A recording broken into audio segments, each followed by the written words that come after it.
educating is not only a responsibility, but an opportunity to make a lasting impact. Creating great slides is essential. They're more than just visuals.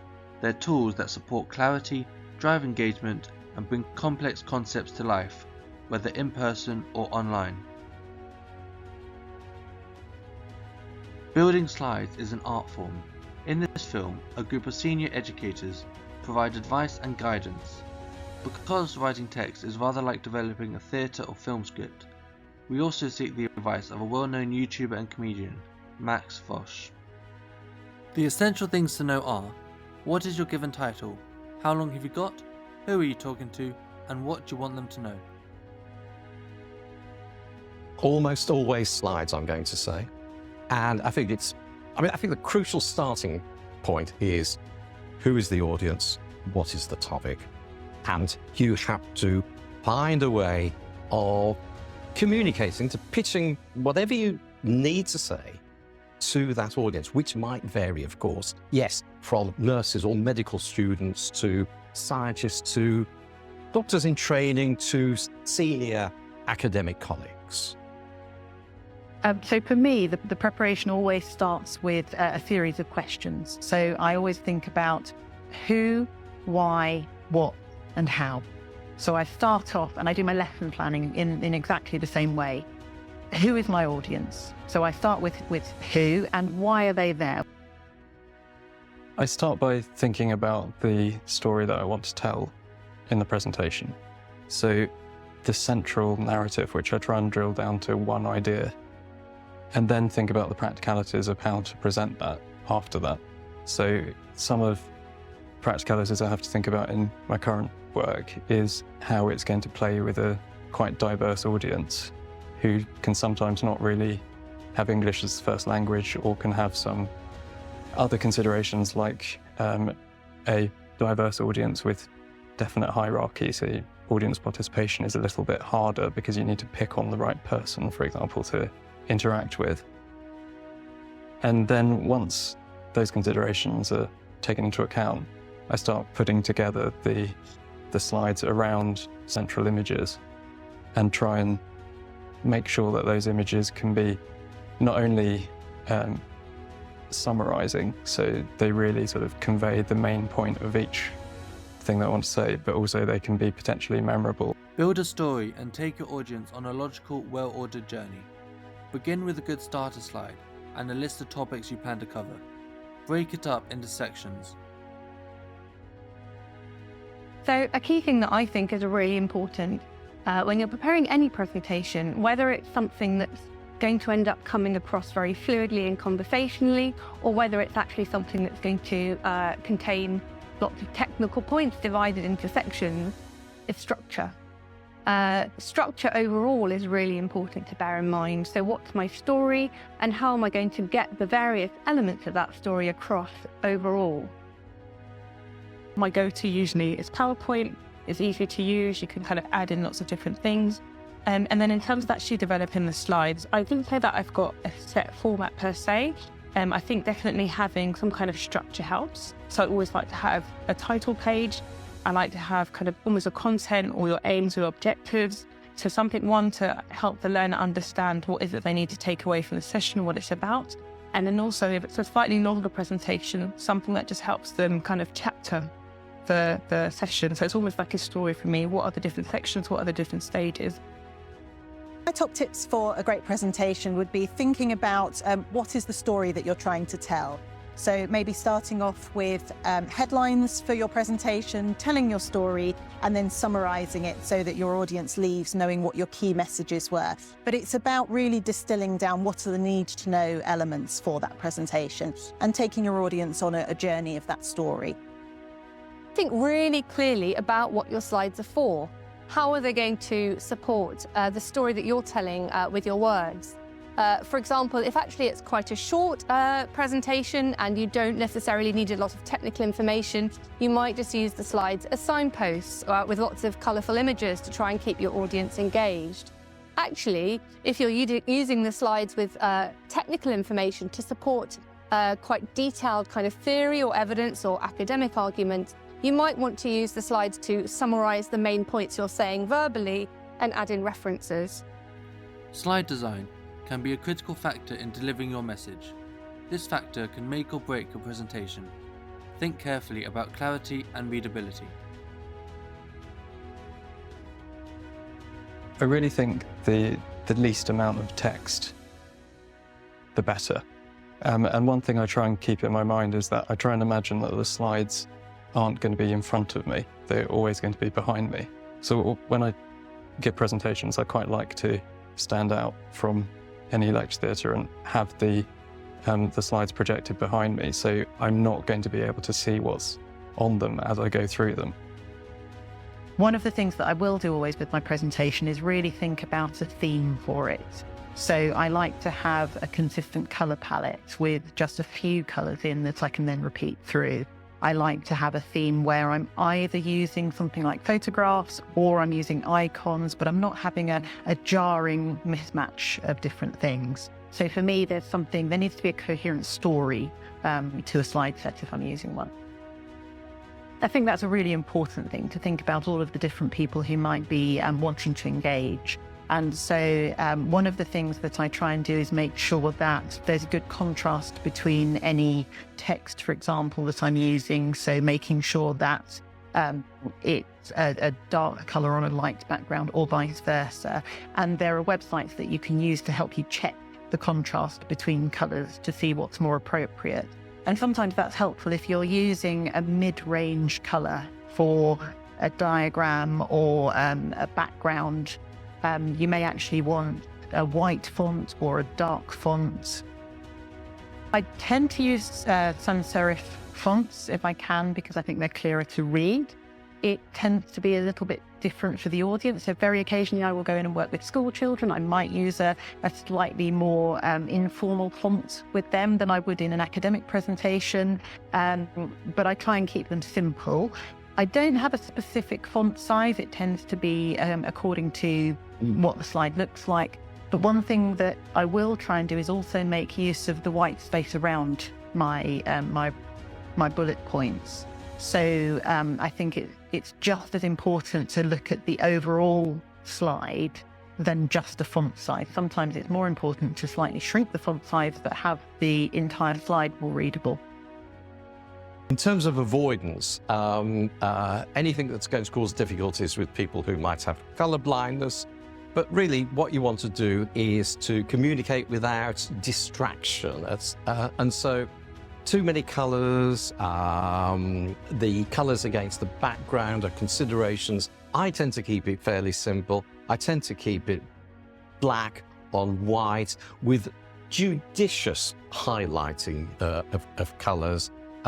Maybe in terms of a small animation to highlight a certain point on the slide. Here is an example of an effective slide layout. Notice the use of clear, readable fonts that keep the text crisp and easy to scan. The white space surrounding each element helps the slide feel open and uncluttered, making it easier for viewers to focus on the main points. We've prioritized high-quality, relevant images to capture attention and add impact, while keeping the text minimal, concise, and to the point. This slide uses a consistent colour theme, creating a cohesive and visually pleasing look. Our titles and labels are clear and set apart from other text, ensuring the viewer knows where to look first. And lastly, we've added a QR code reference that lets viewers quickly access additional resources, keeping the slide both informative and interactive. This slide shows you what to avoid in a presentation. First, the fonts are unclear and hard to read, especially with poor contrast between the text and the background. The lack of a clear focus and visual hierarchy makes it difficult for viewers to know where to start or what's the most important. There's an overuse of generic, irrelevant images that don't add value and clutter the slide. Too many words are crammed onto the page, making it overwhelming to read and process quickly. The use of blue, green, and red text feels uncoordinated and distracts from the message, lacking a unified colour theme. Little attention has been paid to details, like consistent alignment and spacing, leaving the slide looking messy. Finally, there are no references or links, meaning the viewer has no easy way to find additional resources or verify information presented here. Using appropriate content shows the audience that you understand how to present complex ideas in simple ways that they can easily digest. My top tips would be that the slides need to enhance what you're saying. So it's mainly, if you're giving a presentation, it's more about what you're saying, how you're engaging with the audience, and the slides are there to help that. I try and use, where possible, images, diagrams, videos, so just mixed media. So again, it can appeal to a wide range of audience. And so also there's people that learn in different ways, so everybody can get something slightly different from their presentation. So the perfect slides, I think, need to help the story. So they need to facilitate the message you're trying to give with the audio. So simple messages, maybe graphics to support that message, and slides that can act as almost cue cards for the story. I think the biggest danger is trying to cram in too much. Overcrowded slides, tiny font, trying to say too much in the presentation, trying to squeeze a 20-minute presentation into 5 minutes. Think about the length of presentation, think about the key messages, don't try to cram in too much. Images, graphs and videos can be a welcome change of pace for your audience, but the key to using them is to create impact rather than distraction. I think if you're going to use something, it needs to add to what you're doing. So don't use it for the sake of it, not just because I'm going to put a funny clip in now. Unless it's very much, okay, this is to change the pace of a presentation, we're going to have a pause, I'm going to put something on that's just completely unrelated, just to give you 30 seconds of brain downtime. And I've seen that being used very effectively in teaching, long teaching days. If you're taking people through, say, the results of a clinical trial, I think the important thing to do is to explain what the graph is truly showing and what it is not showing in terms of, perhaps the participants versus the controls, the main point, the relative risk reduction from an intervention, the absolute risk reduction, and pulling those key points out, perhaps in very brief text alongside the slide, which you can then speak to directly to the audience. So in academic sessions, you must always attribute any information that's taken from another source. If it's taken from an academic source, a full reference is necessary. If it's an image that's been used from, for example, a textbook, so a graph or a chart or a diagram, then either paraphrase it and put a reference or make it really, really clear that that's actually been copied directly. And I would say for anyone who's not sure about that, I would ask the person who's in charge of, for example, the conference or the assessment that you're submitting your presentation for. I think inserting animations into your presentation can be very reinforcing, particularly if you have a particular reason to include such animation. Perhaps it's the cardiac surgeon who wants to demonstrate his surgical technique. Choosing language carefully is essential for inclusivity, equality and diversity. Remember, you are not only representing yourself, but also your field and your institution. Being mindful of this demonstrates professionalism in your presentation. There are also some other practical considerations about making sure that any text does meet sort of equality, diversity, inclusion criteria. So would be appropriate for audience members with dyslexia or other conditions that would need to be taken into account. I think with language, it's something that's very, very subjective. And the thing that I've learned is things that I think are okay or might just say in the course of a throwaway comment on the spur of the moment might really not be okay for somebody sitting in the audience who's from a different background. To a degree, those are things that you can, to some degree, anticipate. So, for example, by reading through what you're planning to say in your bullet points or your planning document or your slide and thinking, if I were from a different background, what might that mean to me?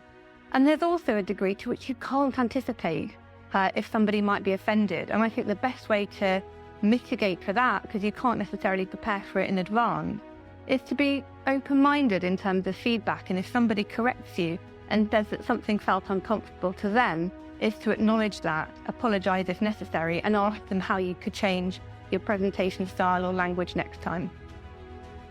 I think it's important to try and be as inclusive as possible in language. So I try to avoid using specific genders. So I wouldn't necessarily say, if you think of a student, he needs to do this. I try and keep it more neutral than that. I think it's also useful to try and use correct terms, to not be too familiar. If you're doing an academic presentation, then I think it needs to have a sense of formality. If I'm working with a younger audience, that might be slightly different, and I might change language very slightly to fit with terminology that they would be more familiar with. And I think it's really important not to use stereotypes, not to try and pass comment. So to keep everything as neutral as possible. The use of humour can be an effective tool to capture your audience's attention and leave a lasting impression. However, there are some important caveats that you should consider when designing your presentation. I think adopting high-risk strategies. So the one thing I'm particularly thinking of is the use of humour, which can work much better in the UK than it has in lectures around the world, particularly if it's built on sort of a cultural understanding of what's funny. So I think a lot of the humour I'd naturally use would be sort of self-deprecating or deprecating to the institution, and that doesn't tend to go down very well with other cultures. My children have banned me from using humour and telling jokes. They say that my mum jokes are absolutely awful, so I won't use those. But I do like to have a sense of ease and a little bit of warmth and maybe informality. So I will sometimes, perhaps if someone said something, I might quit based on that. If I'm doing a small group session where I really need to build rapport with the people in the group in order to get them to kind of do an exercise that might be beneficial for them, like a reflective exercise or something like that, I bear in mind the appropriateness of humour and try to see a natural opportunity to kind of bring it in gently. To start off well, ensure that you are invested and confident in your written prompts. Start with conviction. Introduce myself, and I try to make it clear what the relevance is of my background and my role and my institutional affiliation to the subject matter in hand and the people I'm going to be talking to. And that kind of is the same for whether you're kind of presenting live with people or whether you're actually pre-recording something.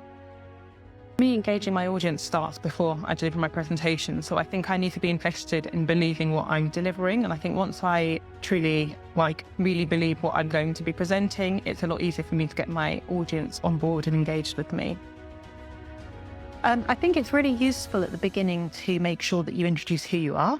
So I will always say my name and also what role I'm there in. So I wear a number of different hats for different roles. So I always introduce what I'm representing, who I am for a presentation.